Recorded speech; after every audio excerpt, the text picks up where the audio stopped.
Have you ever thought about how a simple act, like washing your hands and face, could be a really deep spiritual experience? Well, that's pretty much the essence of wudu, the Islamic ritual of ablution. It's something millions of people do every single day, but it's so much more than just, getting clean. It's all about preparing yourself for a conversation with the divine. So let's dive in and explore the beauty and meaning behind this amazing ritual. Think about it like this. If you had a really, really important meeting, you'd want to look your best, right? You want to feel refreshed and have a totally clear head.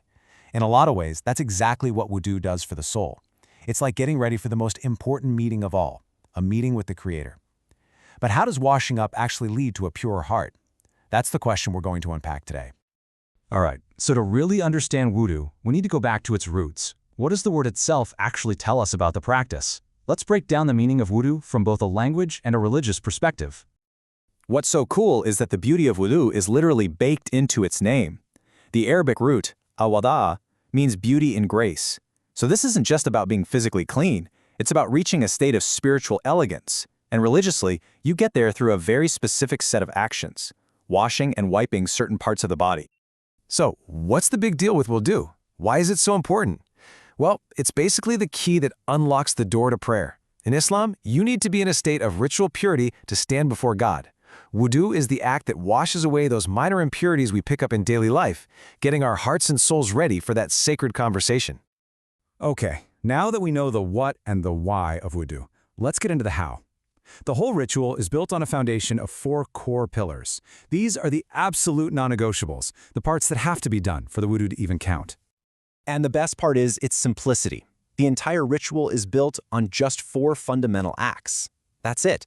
Everything else is like an enhancement, just a way to add more beauty and grace to what you're already doing. So, what are these 4 pillars? First, washing the entire face, kind of like cleansing away the distractions of the world. Then, both arms all the way up to the elbows, washing away the traces of our daily efforts. Next, we wipe the head, a symbolic gesture of clearing the mind. And finally, we wash our feet, purifying the very steps we take on our journey through life.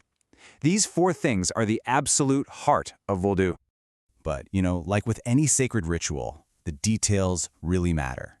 When we wash the face, we have to make sure the water touches every single part, from where your hair starts down to your chin, and from one earlobe to the other. And for the arms, you have to include the elbows, making sure no part is left dry. And here's a really interesting detail. Notice the different words used for the head and the feet. We're told to wipe the head, which is a gentle, more symbolic kind of cleansing. But for the feet, the command is to wash them, and wash them thoroughly, making sure water flows over every part, ankles included. That little difference in wording says a lot about the spiritual meaning of each action. And there's a really powerful reason for this focus on being thorough. The Prophet Muhammad once gave a very serious warning, saying, "Woe to the heels from the fire." It's such a stark statement, and it was a reminder to everyone to be mindful, to not rush and miss even the smallest details, like the back of your heel, which is so easy to miss. It's a huge lesson that this is way more than just a physical act. It's a sacred trust. So we have the foundation, those 4 pillars of wudu. But like any beautiful structure, there are always ways to make it even better, to really enhance it. And that's where the Sunnah comes in. These are the practices of the Prophet Muhammad himself that add this whole other layer of spiritual beauty to the ritual.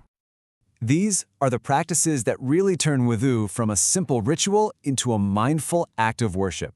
Starting with the name of God, Bismillah, using a traditional toothstick, the siwak, for oral hygiene, rinsing the mouth and nose to purify our senses, washing each part 3 times, which is a number with a lot of spiritual weight, and then making sure the water gets everywhere, between your fingers and toes and through the beard. It's these details that just elevate the whole experience. This is a perfect example of how the Sunnah builds on the obligatory acts.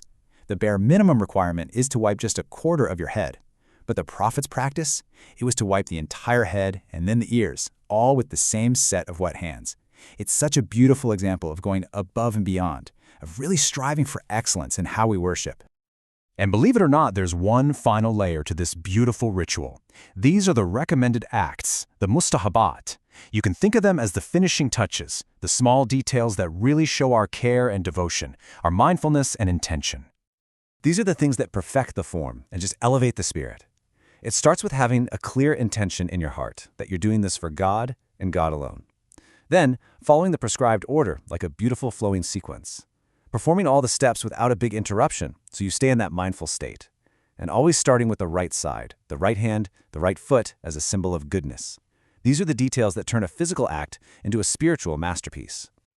Okay, now let's go a little deeper into the scholarship behind wudu.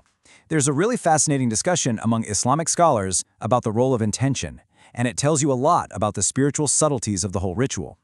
Now check this out. This is a really thought-provoking point from the Hanafi school of Islamic law. For wudu with water, having the intention is highly recommended, but the physical washing is what's seen as primary. But for tayammum, that's the dry ablution you do with clean earth when there's no water, the intention becomes absolutely mandatory. So why the difference? Well, tayammum is a purely symbolic act of purification. Since you're not really getting physically clean, the spiritual intention becomes everything. It's a beautiful reminder that when the physical means aren't there, what's in your heart is what truly counts.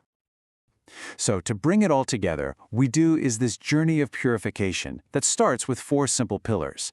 It's then made richer and more beautiful by following the practices of the Prophet.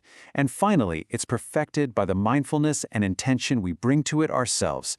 It's like this amazing tapestry woven together from both physical actions and spiritual goals. And that brings us right back to where we started. Wudu is so much more than just washing up. It's a bridge that connects our physical world to our spiritual world. It's a process that takes us from a state of distraction to one of pure presence and focus.